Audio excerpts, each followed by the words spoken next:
안녕하세요. 이주원입니다. 지식캠퍼스에서 뵙게 되어 반갑습니다. 오늘은 서양미술의 사실중심적인 특징 가운데 사실주의의 발달에 따른 회화 전통의 변화에 대해서 살펴보도록 하겠습니다. 그리스에서 비롯된 고도의 사실적인 표현은 로마를 거쳐서 서유럽으로 확산됩니다. 그러나 흔히 암흑시대라고 불리는 중세에 들어서는 이런 사실적인 표현이 아주 약해집니다. 중세 때 그려진 유럽의 그림들을 보면 3차원 공간감이 희박하고 또 인체의 골격과 근육 표현도 사실과 다른 경우가 비일비재합니다. 그로 인해서 우리는 그리스 로마의 사실주의 전통이 중세 유럽에서 갑자기 사라진 듯한 느낌을 받게 됩니다. 왜 이렇게 되었을까요? 그것은 분명 문명의 변화와 밀접한 관련이 있을 겁니다. 이 시간에는 그 부분에 집중해 보도록 하겠습니다. 그리스 문명은 현세적이고 현실주의적이며 인간 중심적인 특징을 가지고 있습니다. 그러나 중세에 들어 유럽의 기독교 문명이 들어서면서 그런 전통이 점차 잦아들어가게 되었습니다. 기독교는 현세보다는 내세, 인간보다는 신을 우선시하는 종교입니다. 이렇게 유럽의 기독교화와 더불어 고대의 전통이 희미해지면서 서양 미술에서 사실적인 표현도 점점 약해지게 되었습니다. 중세의 이콘이나 채색필사본 그림을 보면 이런 사실을 잘 확인할 수 있습니다. 서기 1000년경에 만들어진 오토 3세의 복음서에는 제자들의 발을 씻어주는 그리스도라는 그림이 있습니다. 이 그림을 보면 공간이나 명암, 인체 표현에 있어서 모든 게 불합리해 보입니다. 배경에 그려진 게 예루살렘 성인데 성치고는 너무 작아서 불과 수십 명이 들어가면 앉지도 못하고 선체로 꽉 찰 것 같습니다.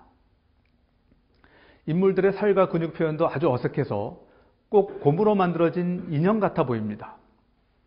왼쪽에 앉아있는 사도 베드로는 다리의 형태가 이상하다 못해 사람 다리 같지 않고 닭다리처럼 보입니다. 손으로 그를 가리키며 축복하는 예수님은 목에서 손까지 윤곽선이 하나의 선으로 이어져 있어서 마치 어깨가 없는 사람처럼 보입니다. 베드로의 발이 담긴 대야는 둥근 것임에도 전혀 둥그러 보이지 않고 양쪽 끝이 뾰족하게 구겨져 보입니다. 어디를 봐도 3차원 공간 표현이나 인체 묘사, 명암 처리, 그 어느 것 하나 자연스러움도 찾을 수 없고 정확성도 찾아볼 수 없습니다. 사실주의의 기준에서 보면 아주 이상한 그림이 되어버리고 말았습니다. 이렇게 중세에 들어 유럽에서는 사실주의가 아련한 추억 속으로 사라진 그런 표현 기법이 되어버리고 말았습니다. 이런 표현들은 현대의 만화를 생각나게 합니다. 만화는 메시지의 전달을 매우 중시하죠. 그래서 불필요하다고 생각되는 배경이나 디테일은 과감히 생략합니다. 뿐만 아니라 수시로 과장과 왜곡, 비약을 서슴지 않습니다. 만화가 이런 특징을 지니게 된 것은 모두 메시지 전달의 효과를 높이기 위해서입니다. 중세 회화는 현대의 만화가 지향하는 이런 특징을 상당 부분 공유하고 있었습니다. 중세의 화가는 다른 무엇보다 메시지를 얼마나 정확하게 효율적으로 전달할 수 있는가, 바로 그 부분에 큰 관심을 두었고, 이를 위해서는 메시지 집중을 방해하는 요소들을 과감하게 포기할 줄 알았습니다. 이런 측면에서 보면 프랑스 화가 오노레가 그린 필리프 르벨의 기도서 가운데 사무엘에게 기름 부음을 받는 다윗, 그리고 다윗과 골리앗, 이 두 편의 그림은 마치 만화를 보는 것 같습니다. 오노레는 13세기 말에서 14세기 초까지 파리에서 거주하며 프랑스 왕 필리프 4세의 궁정에서 봉사했던 화가입니다. 그의 주 장르는 채색 필사본 그림이었는데 필리프 르벨의 기도서가 그 대표작입니다. 한 장의 종이에 그려진 두 개의 그림은 각각 다윗과 관련된 두 가지의 사건을 소재로 하고 있습니다. 위의 그림은 목동 다윗이 판관인 사무엘에게 기름 부음을 받는 장면이고, 이는 다윗이 이스라엘의 새 왕이 될 것임을 선포하는 장면입니다. 사무엘은 왕을 세워달라는 백성들의 요구에 못 이겨서 사울을 이스라엘의 초대왕으로 세웠지만 사울은 신의 말씀조차 제대로 따르지 않는 위인이었습니다. 사울이 문제가 많다는 게 드러나자 사무엘은 신의 뜻에 따라서 이새의 아들 다윗에게 새로 기름을 부었습니다. 그림에서 사무엘은 왼손에 든 병으로 다윗의 머리에 기름을 붓고 오른손을 그의 머리에 얹어 안수를 하고 있습니다. 무릎을 꿇은 다윗은 집안의 막내답게 아주 어린 태가 납니다. 다윗 곁에는 그의 아버지 이새가 지켜 서 있고 그 뒤로 다윗의 나이 많은 형제들이 줄지어 서 있습니다. 베들레헴 성이 작게 그려진 것이 오토 3세의 복음서에 나오는 예루살렘 성을 생각나게 합니다. 원근법적 사실성과 해부학적 사실성이 떨어지는 것이 오토 3세의 복음서와 많이 닮았습니다. 흥미로운 것은 그림의 인물이 누구인지 알 수 있게 인물들 위에 이름을 써놓았다는 것입니다. 맨 위편 왼쪽에 사무엘이라고 쓰여 있고요. 오른쪽으로 이새 베들레헴이라는 글자가 보입니다. 다윗의 무릎 밑에는 사각형 칸을 그려놓고 거기에 다윗이라고 써놓았습니다. 이렇게 글로 등장인물과 장소를 지칭해 놓으니 더더욱 만화 같습니다. 아래의 장면에서도 그림 밑에 등장인물들의 이름을 다 써놓았습니다. 왼편부터 순서대로 사울, 다윗, 골리앗, 다윗으로 쓰여져 있습니다. 사울이 지켜보는 가운데 다윗이 골리앗에게 돌을 던지고 그 돌에 맞은 골리앗은 결국 쓰러집니다. 다윗이 다시 한번 등장해서 칼로 쓰러진 골리앗의 목을 따야 합니다. 이렇게 그림의 흐름을 쫓아가노라면 흥미진진한 만화 한 편을 보는 듯한 즐거움을 얻게 됩니다. 그런 까닭에 현대의 만화와 비교해보면 우리는 중세 서양 회화의 목표가 무엇이었는지 보다 명료히 알 수 있습니다. 구원과 내세라는 메시지를 전달하는데 사실적인 표현 형식은 그만큼 효용성이 떨어지는 조형어법이었습니다. 물론 오늘날의 만화가들과 달리 중세 화가들은 사실적으로 묘사하는 능력 자체를 대부분 상실해 있었습니다. 사실적으로 그릴 줄 알면서도 생략이나 비약, 과장으로 그리는 현대의 만화가들과는 애초부터 달랐죠. 하지만 목표가 유사하니 둘은 결국 유사한 성격의 그림을 그리게 되었습니다. 서양에서 고도로 합리적인 고대의 사실 표현이 되살아난 것은 르네상스에 들어서입니다. 고대 그리스 로마의 문명적 전통이 재발견되면서 사실주의 표현도 되살아납니다. 르네상스의 가장 큰 특징으로 사람들은 인본주의를 꼽는데 이렇듯 인간 중심적인 가치가 되살아나니까 사실주의가 되살아나는 모습을 볼 수 있습니다.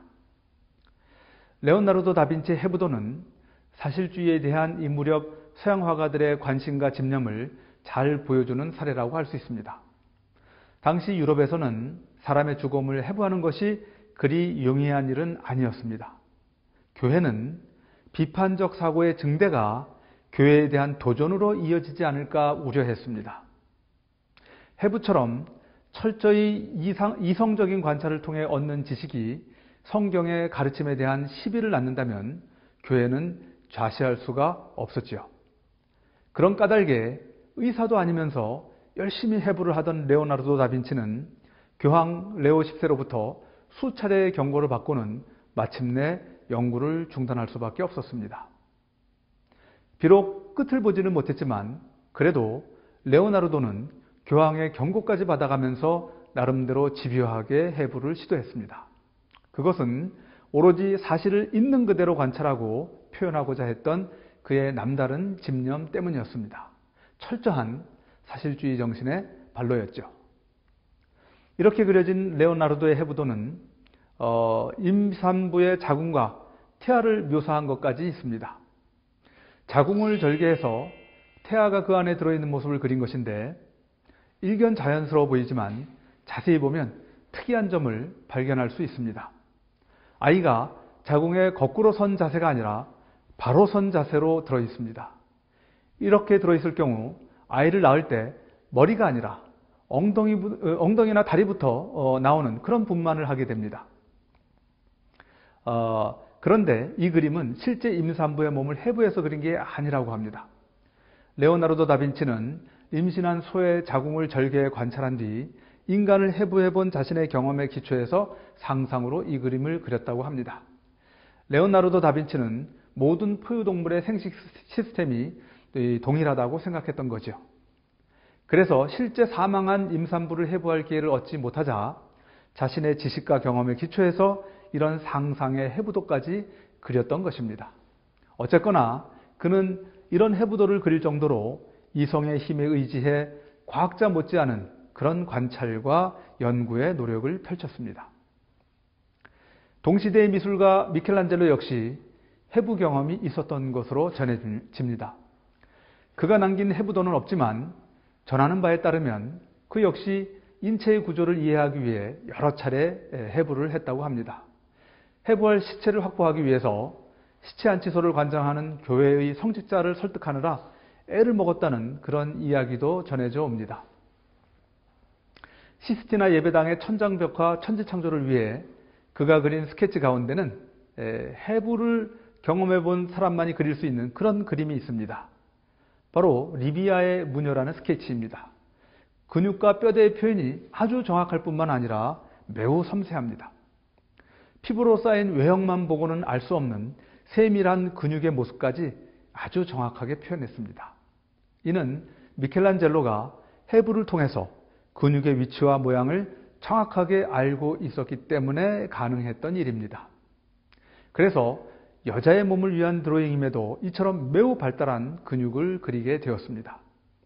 자신이 알고 있는 근육에 대한 지식을 보다 분명히 적용해 보려고 여자 대신에 근육이 잘 발달한 남자를 모델로 세웠다고 합니다. 이렇게 르네상스 미술에서 되살아난 사실적인 표현은 이후 서양 미술의 핵심적인 양식이 됩니다. 그래서 심지어 현세 너머를 지향하는 종교화조차 많은 변화를 겪게 됩니다.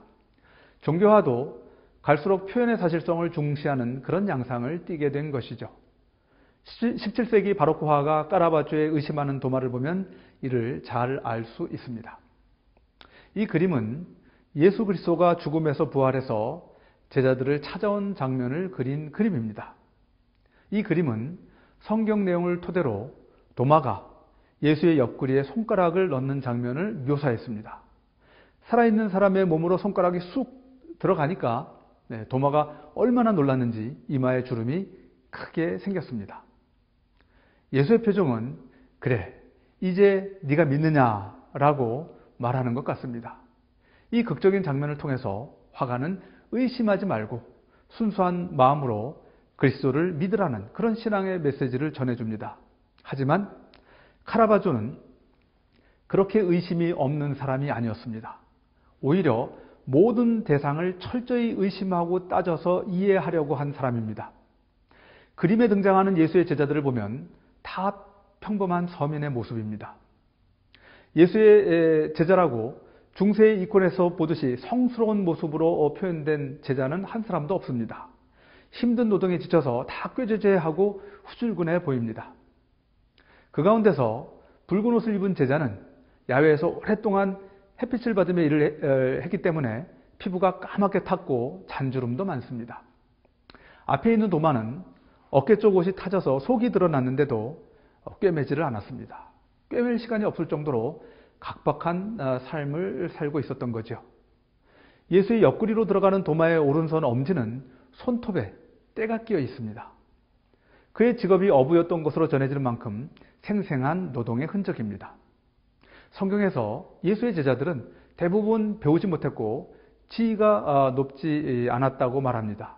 그에 걸맞게 화가는 사실적으로 그 제자들을 그렸습니다. 그러나 바로 이 같은 표현이 당시 많은 성직자들을 분노하게 만들었습니다. 이전의 성화에는 제자들이 성인인 까닭에 후광도 있고 옷도 말끔하게 입었는데 까라바조의 그림에는 그런 표현이 전혀 없었기 때문에 그림이 너무 속되어 보였습니다. 심지어 예수 그리스도조차 후광이 없는 데다가 평범한 남자의 육체를 지닌 그런 모습으로 그려졌습니다. 거룩하게 느껴지지가 않았습니다. 이렇듯 카라바조는 자신이 관찰한 사실에 기초해서 철저히 사실적인 묘사를 추구했고, 이는 기본적으로 모든 것을 의심하고 따지는 합리주의자의 태도를 보여주는 것이었습니다. 거룩한 성인들을 묘사하면서도 그렇게 의심하고 따지니 보수적인 성직자들에게 카라바조가 좋게 보일 리가 없었습니다. 하지만 심지어 종교화를 그릴 때도 합리적인 사실성을 추구하는 것은 이제 시대의 주류가 되고 말았습니다. 르네상스에 의해 재발견된 고대 그리스 로마의 사실주의는 이후 서양 미술의 핵심적인 양식 전통으로 굳건히 자리매김하게 됩니다. 여기서 마치겠습니다. 감사합니다.